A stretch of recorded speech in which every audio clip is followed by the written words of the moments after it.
여러분 안녕하세요. 찾아가는 새벽기도 시카고 예수사랑교회 조선영 목사입니다. 오늘도 어김없이 찾아오시는 주님의 은혜와 평강이 저와 여러분의 삶에 종일 풍성하기를 기도합니다.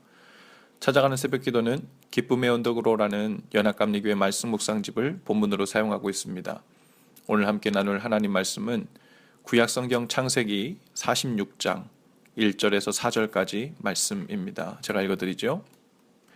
이스라엘이 모든 소유를 이끌고 떠나 브엘세바에 이르러 그의 아버지 이삭의 하나님께 희생 제사를 드리니 그 밤에 하나님이 이상 중에 이스라엘에게 나타나 이르시되 야곱아 야곱아 하시는지라. 야곱이 이르되 내가 여기 있나이다 하매 하나님이 이르시되 나는 하나님이라. 내 아버지의 하나님이니 애굽으로 내려가기를 두려워하지 말라. 내가 거기서 너로 큰 민족을 이루게 하리라.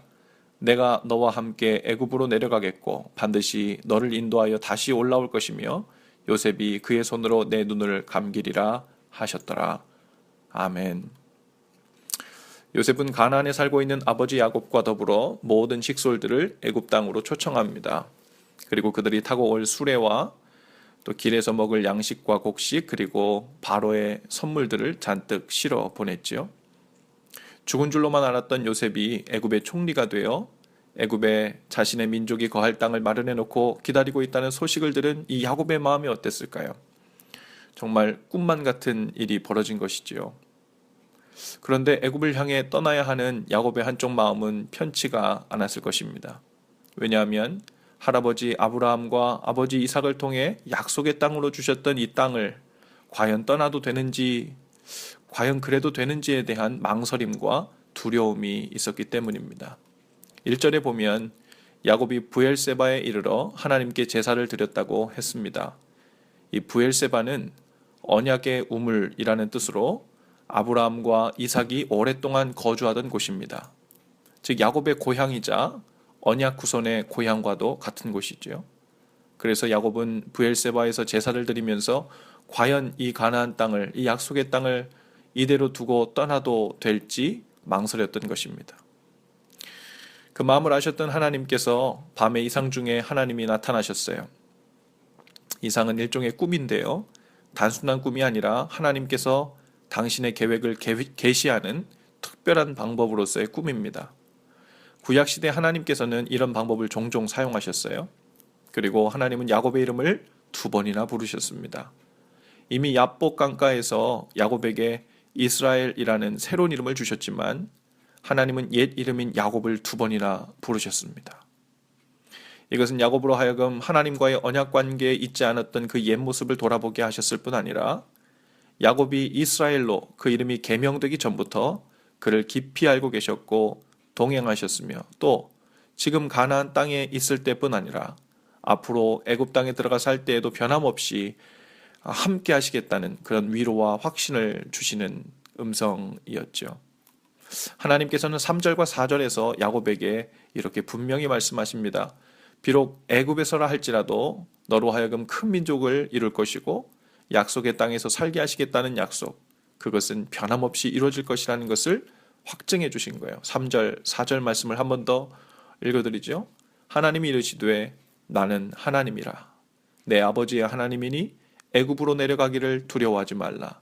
내가 거기서 너로 큰 민족을 이루게 하리라.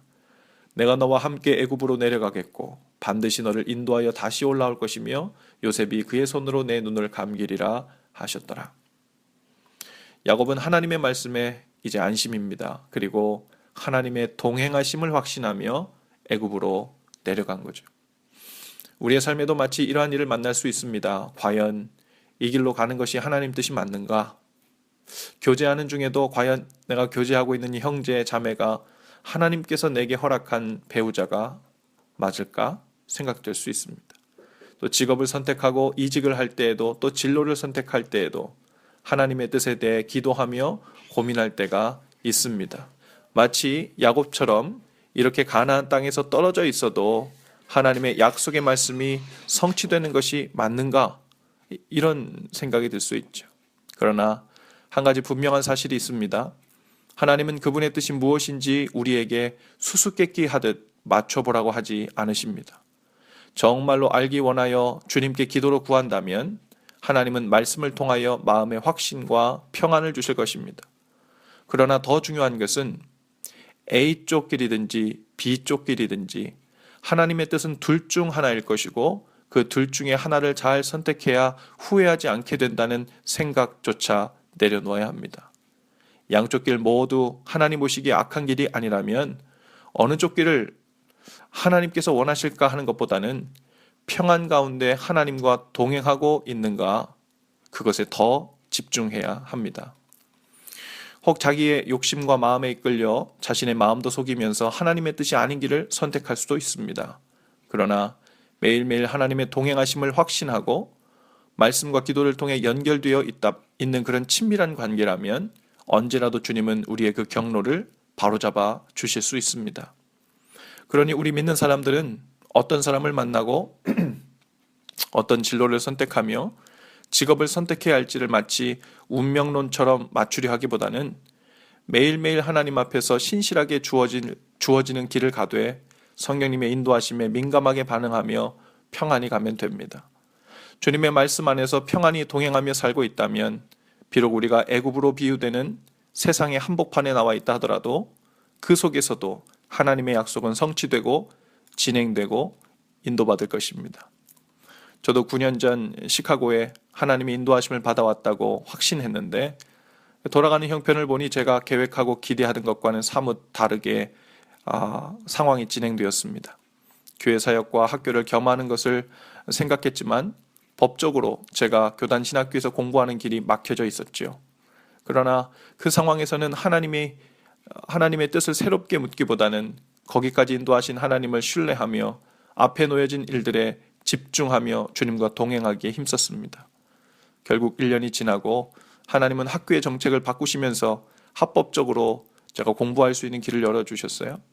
또한 그렇게 됨으로 인해서 결과적으로는 재정적으로나 입학을 하는 과정에서 오히려 그 1년 전 상황보다 더 많은 시간과 재정 그리고 상황이 훨씬 더 절약되고 좋아지는 더 좋은 길을 내어주신 것입니다.